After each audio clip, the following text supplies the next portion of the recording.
Chapter 1 of A Practical Treatise of Fear by John Flavel, Isaiah 8 verses 12, 13, and part of verse 14. Verse 12, Say ye not a confederacy to all them to whom this people shall say a confederacy, neither fear ye their fear, nor be afraid. Verse 13, Sanctify the Lord of hosts himself, and let him be your fear, and let him be your dread. Verse 14, And he shall be for a sanctuary. There is not more diversity found in outward features than in the inward tempers and dispositions of men. Some are as timorous as hares and start at every sound or yelp of a dog, others as bold as lions and can face dangers without trembling. Some fear more than they ought, and some before they ought, and others, when they ought, not at all. The carnal person fears man, not God. The strong Christian fears God, not man. The weak Christian fears man too much and God too little.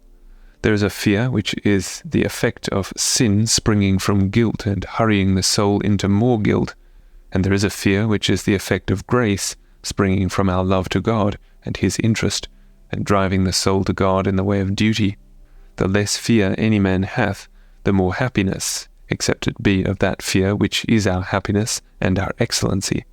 It cannot be said of any man, as it is said of Leviathan, Job 41 verse 33, that he is made without fear. Those that have most fortitude are not without some fears, and when the church is in the storms of persecution, and almost covered with the waves, the stoutest passengers in it may suffer as much from this boisterous passion within as from the storm without, and all for want of thoroughly believing, or not seasonably remembering, that the Lord High Admiral of all the ocean and commander of all the winds is on board the ship to steer and preserve it in the storm. A pregnant instance hereof is furnished to our hands in this context, where you find the best men trembling in expectation of the worst events, both on the church in general and themselves in particular. Their hearts were moved like the trees of the wood, shaken with the wind, chapter 7 verse 2. And indeed, if their dangers were to be measured by sense only, their fears were not above the value of the cause, yea, their danger seemed to exceed their fears, for it was the invasion of a foreign and cruel enemy, even the Assyrian, who were to break in upon them like a breach of the sea, and overflow the land of Emmanuel. Verse 7, The Lord bringeth upon them the waters of the river, strong and many, even the king of Assyria, and all his glory, and he shall come up over all his channels, and go over all his banks. And as the 7th verse resembles the enemy to waters, which quickly drown the country into which they break, so the 8th verse tells you how far they should prevail, and how near it should come to a general and total ruin. He shall pass through Judah, he shall overflow and go over, he shall reach even to the neck, and the stretching out of his wings shall fill the breadth of thy land, O Emmanuel. All the body shall be under water, except the capital city, which remained above water. Having thus described the power and success of the invading enemy in the 9th and 10th verses, he derides their plots and combinations, assuring them that although God, for just and holy ends, would permit them for a time to afflict his people, yet the issue of all these counsels and cruelties should recoil upon themselves and end in their own ruin and confusion. And thereupon Isaiah is commanded to encourage the feeble and trembling hearts of such as feared God in those distracting and frightful times. Verses 11, 12, and 13, The Lord spake unto me with a strong hand, and instructed me that I should not walk in the way of this people, saying, Say ye not a confederacy, etc. God, speaking to the prophet by a strong hand, imports the strong and mighty impression that was made upon his heart by the spirit of prophecy, wherein the Lord did, as it were, lay his hand upon him, as a man doth upon one to whom he is about to import some special secret in a familiar way. Quaque die, Come hither, Isaiah, drawing him to him at the same instant with a friendly hand. Take deep notice of what I am now to give thee in charge, both with respect to thyself and my elect people that follow thee. Say not ye a confederacy to all them to whom this people shall say a confederacy, i.e., let not these frightful tidings work upon you as they do upon Ahaz and the common multitude with him, who are so terrified and scared with the approaching dangers that all their counsels, thoughts, and studies are taken up in preventing it, by making a confederacy or league with the Assyrian. Hosea 5, verse 13, or if that cannot be, then with some foreign power that may secure them against the Assyrian, but their eyes are not at all to me for protection and deliverance. They expect more from Egypt than from heaven, from a broken reed than from the rock of ages. Fear not you their fear. Their fear drives them from God to the creature. It first distracts them and then ensnares them.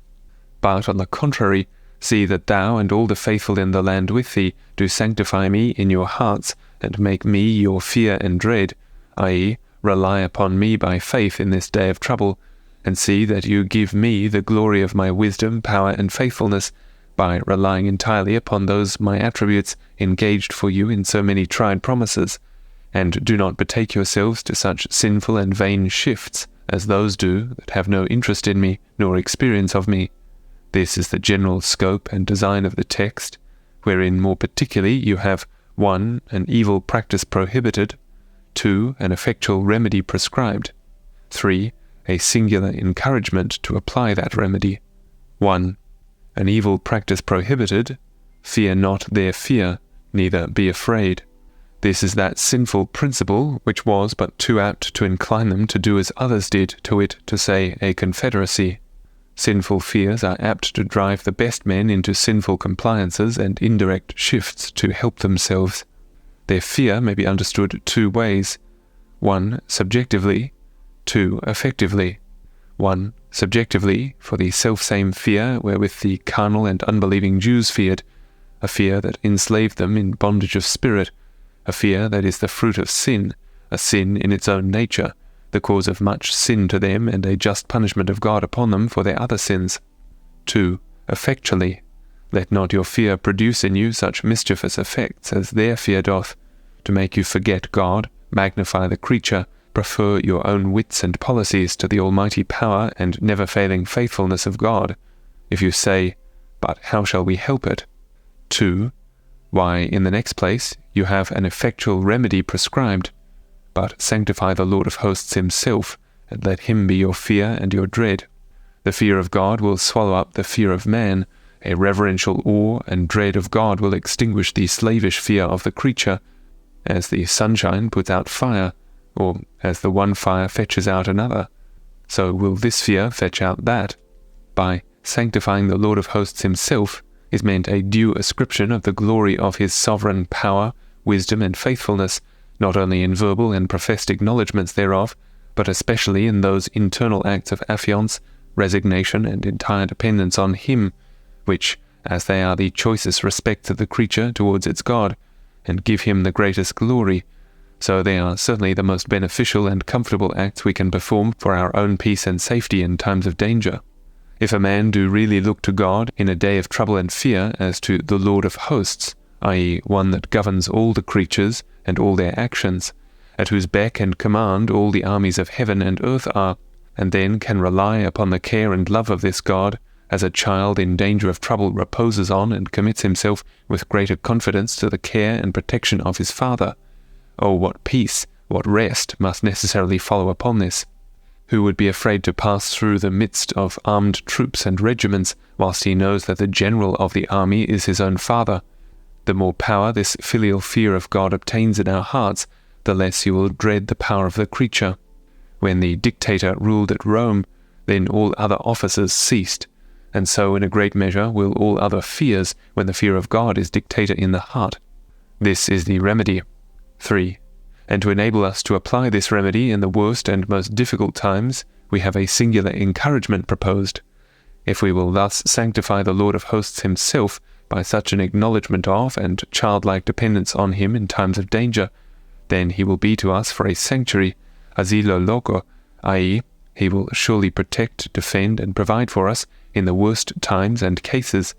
Then will the Lord create upon every dwelling place of Mount Zion and upon her assemblies a cloud and smoke by day, and the shining of a flaming fire by night, for upon all the glory shall be a defence, and there shall be a tabernacle for a shadow in the daytime, from the heat, and for a place of refuge, and for a covert from the storm and from rain.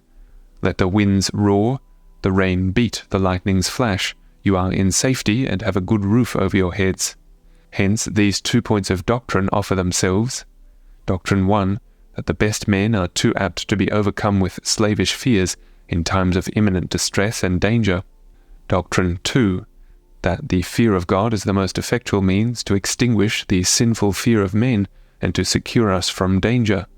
These 2 points take in the substance and scope of the text, but because I design to treat in the following chapters of the kinds, nature, uses, causes, effects, and remedies of fear, I shall not distinctly prosecute them, but proceed in this order in the following chapters. End of chapter 1.